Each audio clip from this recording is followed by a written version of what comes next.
The Signal Oil Program, The Whistler.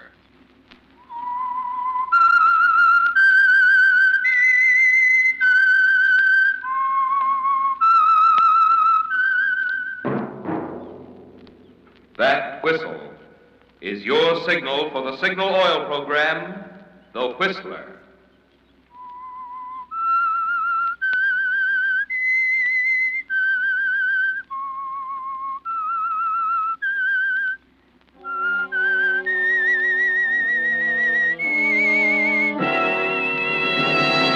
I am the Whistler, and I know many things, for I walk by night.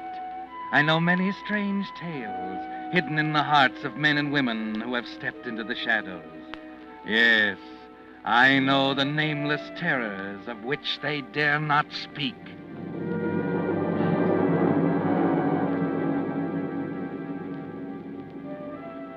Yes, friends, it's time for The Whistler.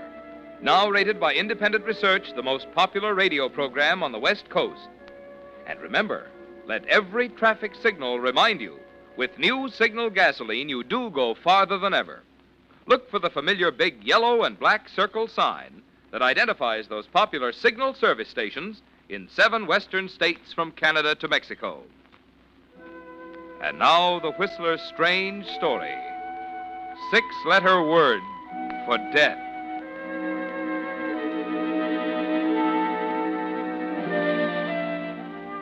Thursday night was the climax.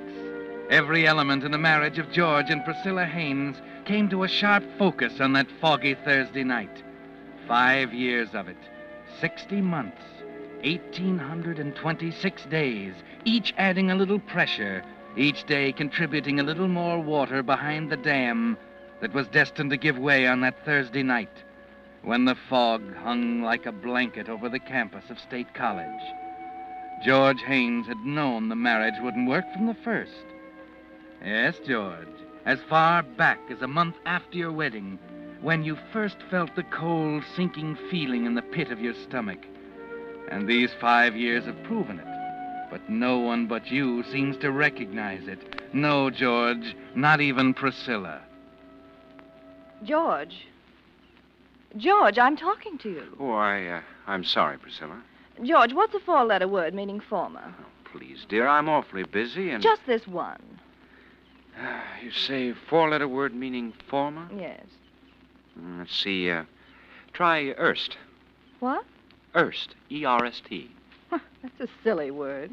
You sure? You might try it and see. E-R-S-T. Looks funny. Now, I've got to get to this lecture for tomorrow, dear.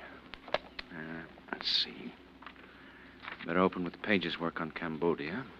There's Angkor Wat, of course. Fundamentals first, general aspects. George. Distinction from South Chinese. Yes, of George. course. Yes, dear. I'm stuck again. There's a 6-letter word. Priscilla, darling, I've really got to get at this. Would you mind, Oh, please? don't be a stuffed shirt, George. Just this one. All right, Priscilla. Just this one.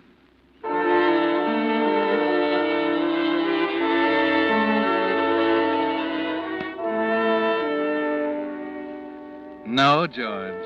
No one seemed to recognize the real trouble. The president of State College, Dr. Dawes, didn't get it either, did he, George? There was no way to explain it to anybody. Tell me, George, what's wrong?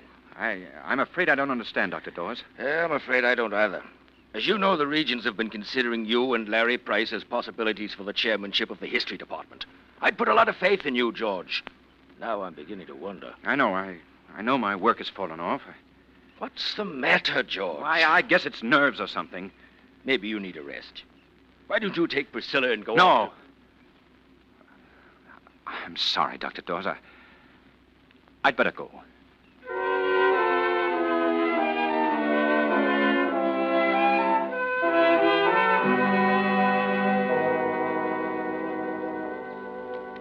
Darling, I'm glad you're home. Hello, dear. Larry tells me you've declined the faculty dinner. I told him there must be a mistake, George. Surely we're not... It's not a mistake, Priscilla. My work is in such bad shape that I've got to get down to business. But everyone will be there, dear. Larry and Ann and all the rest. They'll think something's the matter. But don't you see, Priscilla, my work is more important. Oh. Oh, so that's it. Your work is more important than my happiness. You don't care, do you? You just as soon wrap yourself up in those stuffy All old right, we'll go. I can't understand why we have to go Priscilla, through this. please. Please, please.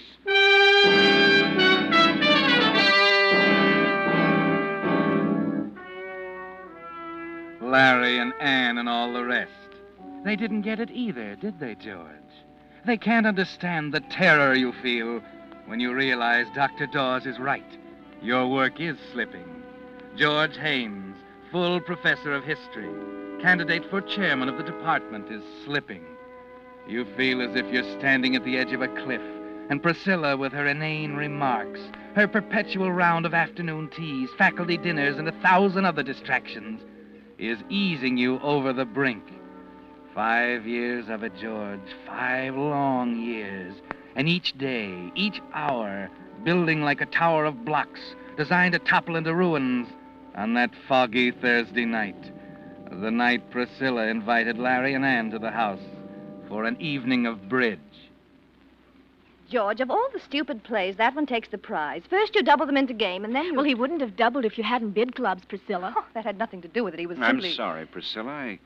I guess I wasn't paying much attention to the Well. game. Lucky for you, we're not playing for 1/4%, George. That's enough, Larry. Huh? What's the matter, Ann? George is tired. Maybe we'd better go. Go? Oh, don't be ridiculous, Andy. The evening's just But started. I really have got to admit that I am a bit bushed. Nonsense. Well, let's see. That's 120 below the line. Where's the pencil? Here, take mine. Oh, thanks. 120. 700 rubber. You are tired, aren't you, George? Would you think I was awfully rude if I... Don't be silly. Of course you're being rude. George just wants an excuse to get at those dusty old books of I his. don't mean that at all. I'm very tired And of... terribly stupid, according to the score here. Priscilla, Larry, that makes your total score 2,700. I'm for- talking to you, Priscilla. George, dear, let's not have another one of your scenes, shall we? That's just the trouble. There haven't been enough of them. Why, George, dear. I've kept quiet too long. That's the trouble. You can't keep quiet too long or it gets inside of you. Oh, wait a minute. Take your hands off of me. George, you're making a fool of yourself. I ought to wring your neck. You know, I believe he meant that. I suppose I ought to feel embarrassed. We'd better go, Larry. Yeah, I guess we better.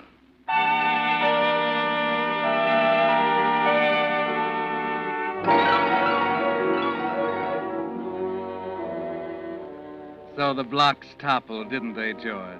You've spoken your piece, told Priscilla you could wring her neck, and you almost feel as if you could, don't you? She won't speak to you now, and for the first time in 5 years, the house is silent. Larry and Ann have gone home to the house next to yours on Faculty Row.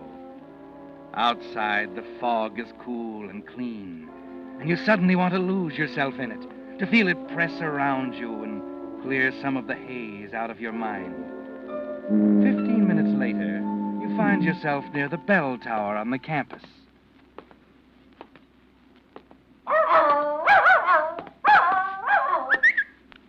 Here, boy. Here, come on. That's a fella. Well, where'd you come from, fella, huh? Say, looks like you ran away. Well, you're a nice dog. Yes, you are. Here, Senator. Where'd that pup go? Come here, Senator. Oh, hi. Hello, I see his name's Cinder. Oh, thanks. He slipped his leash in the fog. Oh, Cinder's a good name for him. Black as ink. Haven't had a chance to do much with him. Only had him a couple of weeks. Well, I'm quite fond of cockers, particularly black ones. May I ask you where you got him? Certainly at the Coldwater Kennels. It's about 3 miles from here. There you are, boy. Well, we better run along, Senator. Thanks for catching him. Not at all. Night. Good night. Cute cocker. Cinder. Oh, 11 o'clock. That air's good. Well, better be getting back.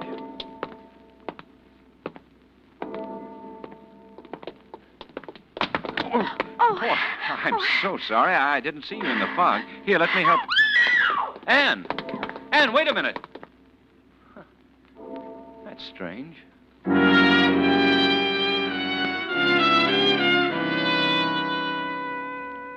Yes, George, that was strange, wasn't it? You're sure it was Anne, as sure as you could be of anything in that fog. But why should she run from you? Why should she scream when you reached out to help her? You're puzzled as you turn and start for home, and worried. The fog takes on an ominous quality, closing in on you, causing you to hurry faster and faster as you get closer and closer to home. It's been a strange evening.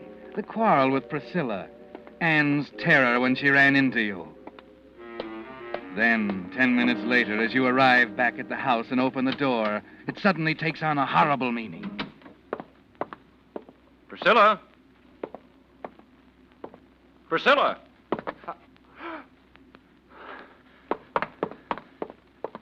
Priscilla.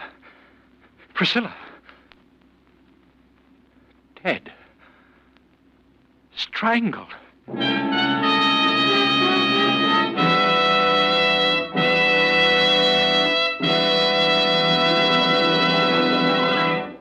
With the prologue of tonight's story, 6-letter word for death, the Signal Oil Company brings you another strange story by The Whistler. A friend of mine, who was never too keen about babies, recently became a papa himself. When I dropped in the other night and found him, of all things, bathing the baby, he grinningly remarked, "Well, it's different when it's your own." Well, friends, right there you have the reason why you just naturally get a different brand of service, more conscientious and more thorough, from a man who has his own money in his own business, such as your Signal gasoline dealer. It's why, for instance, when a Signal dealer lubricates your car, he takes no chance of forgetting some hidden part. Instead, he uses the famous Signal check chart that specifies which of Signal's 9 specialized lubricants each point should have. And he checks each point against the chart not just once, but twice, so not one part can be missed. Incidentally, while you're having your Signal man lubricate your car, don't forget what engineers of the American Petroleum Institute have proved, that every 1,000 miles is also time for clean motor oil. To get the best performance and longest life from your motor, be sure you get today's super quality pure paraffin base oil, Signal 4-star motor oil. And now, back to the Whistler.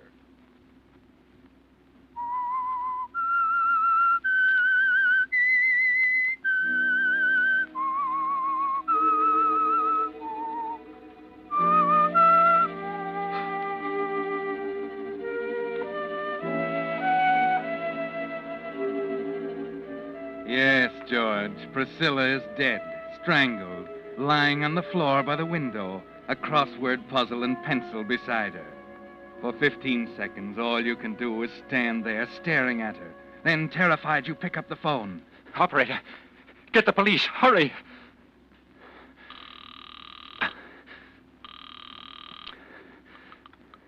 Police station, Sergeant Holland. Hello. Hello. Police station, Sergeant Holland. Wait a minute. Good Lord. I've kept quiet too long. That's the trouble. You can't keep quiet too long or it gets inside George, you. you're making a fool of yourself. I ought to wring your neck. Gotta get away. Get some air. Get out of here. Well, Professor, what's the hurry? Officer Gavin. What's up? Nothing, officer. Well, what's the matter? You look pretty worked up. There's Anything I nothing can wrong. do? Nothing at all, officer. Good night, Gavin. Hey, wait a minute, Professor. Huh, that's funny.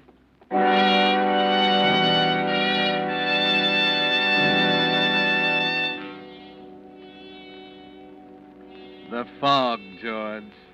All you can think of is losing yourself in it, trying to erase the horrible picture of Priscilla from your mind. Gavin, the campus policeman, saw you rush blindly from the house, saw the terror on your face that came with the realization that less than an hour after your exasperated statement at the bridge table, your wife Priscilla lies dead on the living room floor, strangled. You walk aimlessly in the fog for several minutes, trying to get a grip on yourself. Then finally you realize you can't go on this way, and you force yourself to go back to the house, back to the living room and the chair by the window.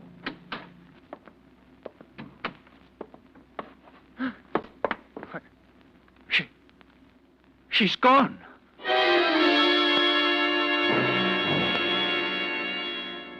It's like a nightmare, isn't it, George? The body's gone from its place by the living room window. Frantically, you search the house and finally discover it in the bedroom, stretched out on the floor. And something new has been added, George. One of your silk neckties is tightly knotted around her neck.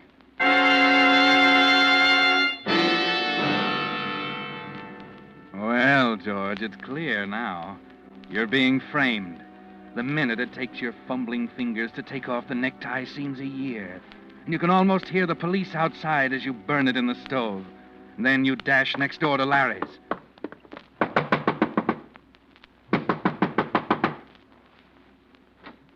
Larry. Well, George. Larry, you've got to help me. I don't know what's behind it, but... What's the matter? What are you staring at? What's that in your pocket, Larry? Huh? Oh, this? Yes. My pencil. Why? Your pencil? Yeah. What's wrong with that? Say, what's happened, George? Tell me. Nothing, Larry. Nothing.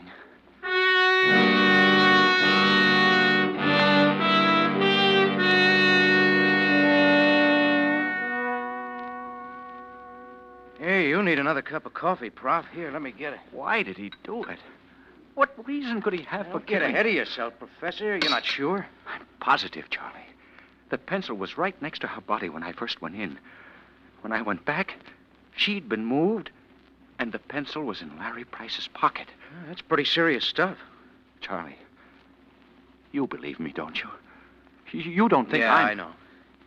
Almost makes me sick to think of it. I came here because I had to go somewhere. I thought that you'd... Sure, I believe you, Prof. Thanks. Brother, you're in a tough spot. Yes, I know. What are you going to do? You mean I have a choice? Well, I don't know. You sure that campus cop recognized you when you ran out of the house? Oh, of course he did. I talked to him. Yeah, that's where you made your mistake. You should have spilled it then. I didn't know what I was doing. All I could think of was to get away from I know. here. What about an alibi? What happened after you left the house the first time? Well, I just took a walk, that's all. Alone? Yes. No one saw you, huh? Well, there was Anne, of course, Larry's wife. She was... Well, you can write that one off. You think she'd deny seeing me? If it met her husband's neck, she would. Oh, but she's not the kind Oh, who... you're wasting your time, I tell you. They're all the same. Wouldn't steal second in a Sunday school baseball game, but put them on the stand when their husband's in a jackpot and... no, Professor, that one's out. But there's no one else. There's... Wait a minute. That dog. Huh? I saw a black cocker and talked to his owner by the bell tower. He'd remember me. Well, who is he? I don't know his name. Oh, great. But the dog came from the cold water kennels. Oh. Did you see anyone else? No, after that I started back. And I didn't see anyone until I ran into Gavin when I left the house again. Oh. Well, that's a pretty important dog, isn't it? I guess it is.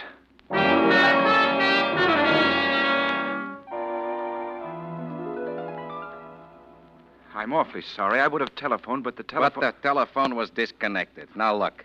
It's 1 a.m. in the morning, and I have no intention... Wait a minute, will you? I told you this was a matter of life and death, or we wouldn't have come. My good man, the cold water kennels deal exclusive in Cocker Spaniels. Over 100 dogs we have.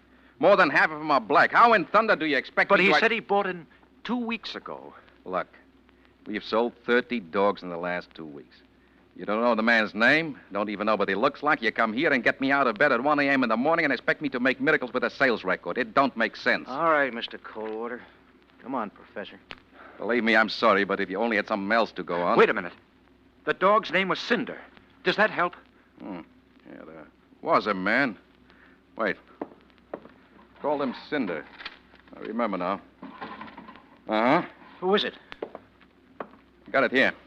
A man by the name of Morgenstern. He's new here. Staying at the Penn Hotel.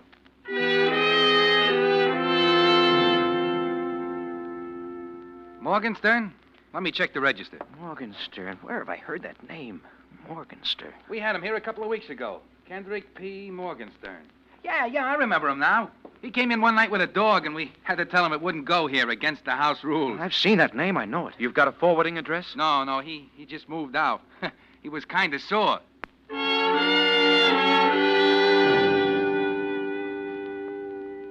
It's 3 o'clock, Charlie. Yeah. Kendrick B. Morgenstern. I remember seeing the name. It's such a funny handle. Well, try and picture it. You sure you saw it? Oh, yeah. Well, was it printed or written? Maybe a sign on a store window? It was written. I remember the K was funny. Well, it was a signature then. You saw him sign his name. Sure. It was a check. That's right. He came here to cash a check this morning. Wait a minute. You sent the deposits? No, I didn't. Where is it? In the safe. And it's got his name and an address on it.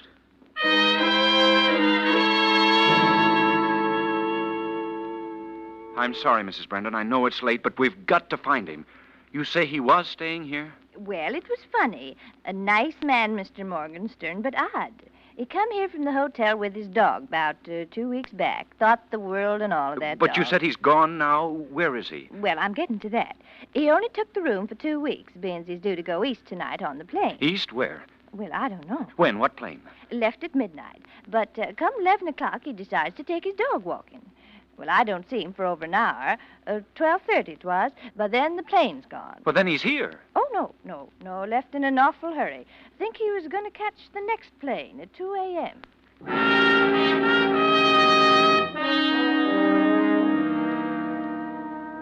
But I've called all the other lines.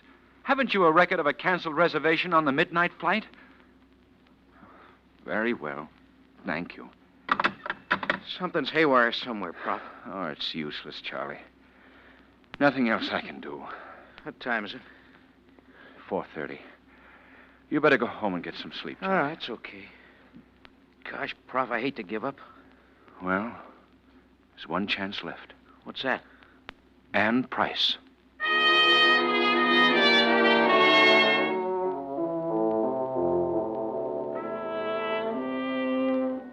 It's a slim chance, George, but it's the only one you have.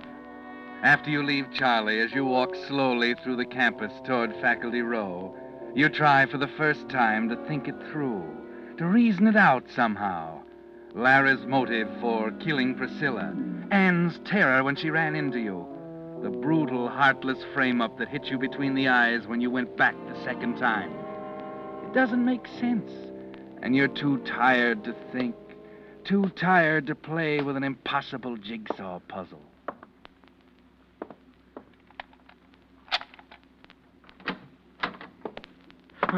Professor Haynes? Why, yes, Schultz, Homicide Squad. You know Mrs. Price, I believe. Hello, Ann. Hello, George. And Gavin, the campus policeman?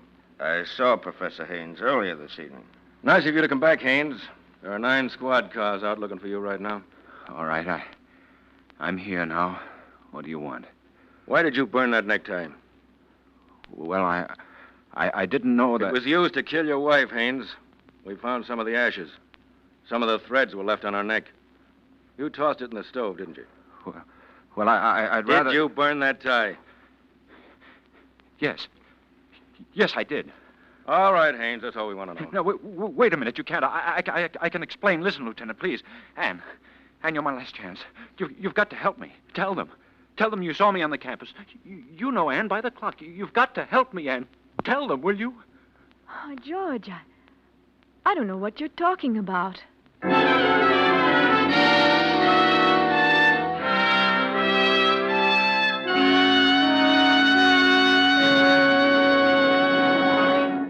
The Whistler will return in just a moment with the strange ending of tonight's story.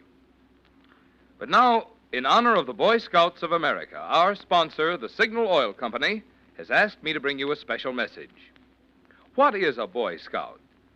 Well, a Boy Scout is a boy who keeps himself physically fit. He avoids alcohol and tobacco. He guards his tongue from loose speech or boasting or a sacrilege. When he speaks of anyone, he tries to speak well of him. His scout good turns to someone each day make him many friends, for the way to have friends is to first be one. He always tries to be a useful citizen. He helps his community.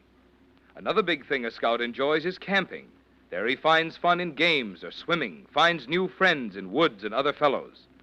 And there among the trees or under the silent stars or by the campfire's ruddy embers, he dreams out his great tomorrow. Those excerpts from the Scout Handbook tell you better than any words of mine why the Boy Scouts deserve your wholehearted cooperation. Tell you why. If there's a boy in your family nearing the age of 12, you could do him no better turn than to encourage his joining the Boy Scouts of America. And now, back to the Whistler.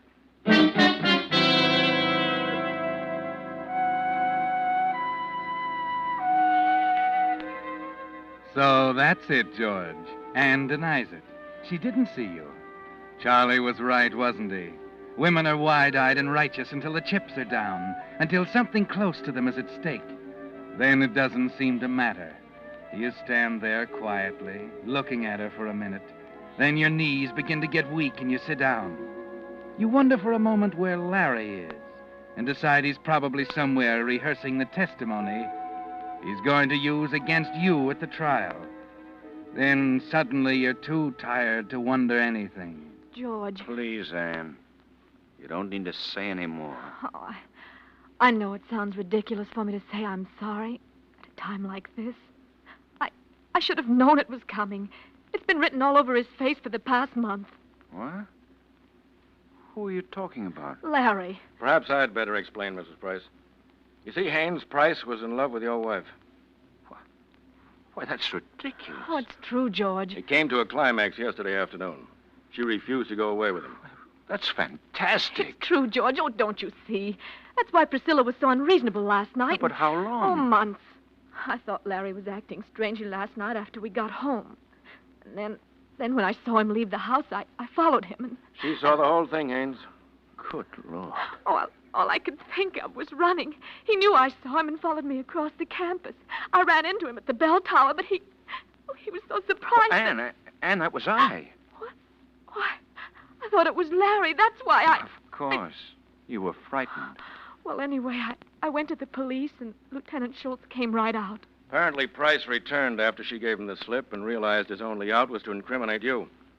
He moved the body, planted the necktie, and so on. But how could he expect to get away with it? He wasn't thinking very rationally, Haynes. Oh. And that's another thing. When Price knew the jig was up, he ran for it. Took off across the campus in the fog. We had every available man out looking for him.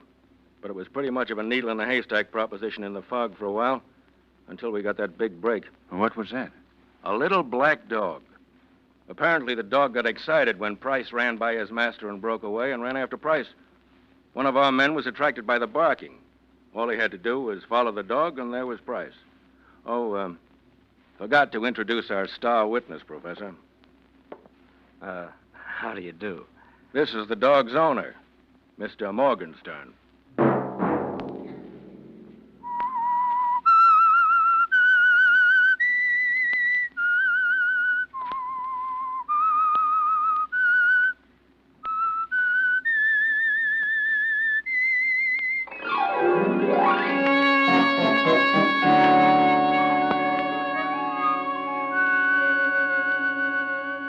Next Monday at 9 o'clock, The Whistler will bring you another strange tale.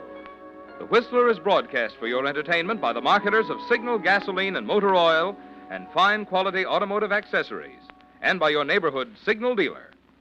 This program, produced by George W. Allen, with tonight's story by Robert Reif, music by Wilbur Hatch, is transmitted to our troops overseas by the Armed Forces Radio Service.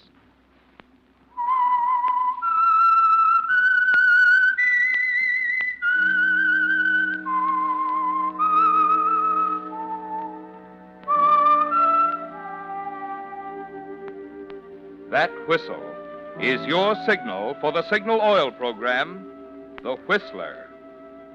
This is Marvin Miller speaking, reminding you to look for those familiar yellow and black circle signs that identify those popular Signal Oil stations in 7 western states from Canada to Mexico. This is CBS, the Columbia Broadcasting System.